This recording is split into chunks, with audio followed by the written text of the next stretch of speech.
big story. We begin the broadcast with a big development as far as Spanish President Pedro Sanchez, who is in India. Let's tell you, Prime Minister Modi, in fact, welcomed the Spain president. More importantly, the duo unveiled historic aircraft plant, and this is the first private plant for military aircraft. In fact, Spanish President Pedro praises Tata and has said that Tata is a giant among giants. In fact, you're looking at these visuals of a little while earlier when Prime Minister Modi had the opportunity to welcome Spanish President Pedro Sanchez in India.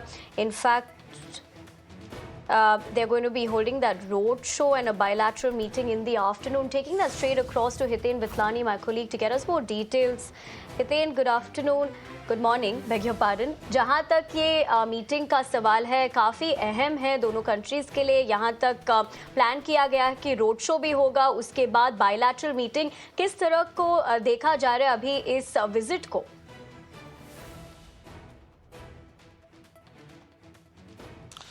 बिल्कुल, देखिए, दोनों नेताओं का road show complete हो चुका है। इस वक्त टाटा एयरक्राफ्ट प्लांट के अंदर पूरा का पूरा कार्यक्रम जो है वो चल रहा है। सबसे पहले उन्होंने नई असेंबली लाइन का उद्घाटन किया, उसके बाद दोनों ने संबोधन भी किया। हालांकि ये जो पूरा का पूरा प्रोग्राम है, अगर इसकी हम बात करें तो दो देशों के बीच जो ट्रेडिंग बरसों से चल रही है उसको और मजबूत करने के लिए कहीं ना कहीं ये इस पूरे प्रोग्राम को जो है वो देखा जा रहा है। क्योंकि कोई स्पेनिश गवर्नमेंट की तरफ से कोई उनका मुखिया जो है वो 18 साल बाद पहली बार भारत के दौरे पर आया है, और खास करके वो भी गुजरात में, वडोदरा में।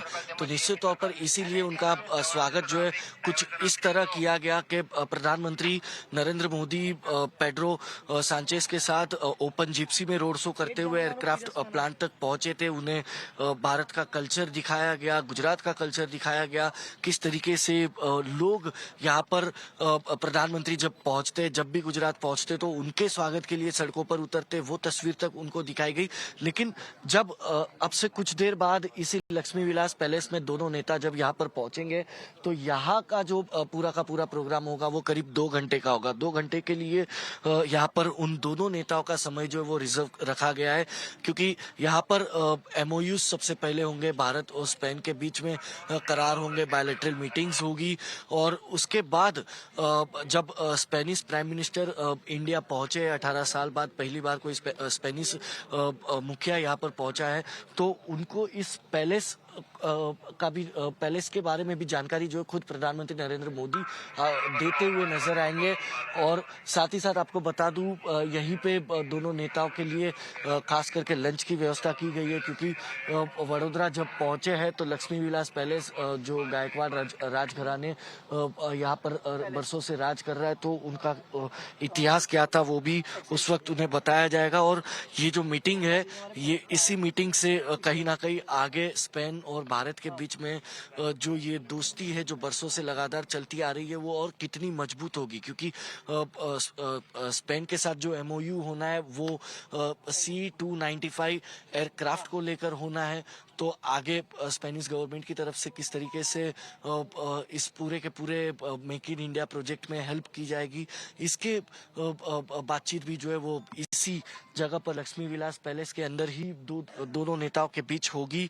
और उस वक्त उनके साथ जो भारत के रक्षा मंत्री और विदेश मंत्री है वो भी यहाँ पर मौजूद रहेंगे। कल ही हालांकि वो लोग गुजरात वडोदरा पहुंच चुके थे, लेकिन आज सुबह जब 9 बजे प्रधानमंत्री नरेंद्र मोदी यहाँ पहुंचे तो उसके बाद एयरपोर्ट सर्कल पर स्पेनिश प्रेसिडेंट खुद पहुंचे, और वहां पर प्राइम मिनिस्टर नरेंद्र मोदी ने उन्हें वेलकम किया। और उसके बाद रोड शो करते हुए अब टाटा एयरक्राफ्ट प्लांट में दोनों नेता जो है वो मौजूद है। अब से कुछ देर बाद वो दोनों नेता इसी लक्ष्मी विलास पैलेस में भी पहुंचेंगे। जी हितेन, वो तमाम जानकारी के लिए शुक्रिया, but for the moment we'd have to leave it at that. Of course, my colleague Hiten was drawing into perspective as to what has happened so far, but more importantly, what that really means in terms of what's been planned for both the countries in terms of this important visit. But for now, we leave it at that. But now shifting our focus to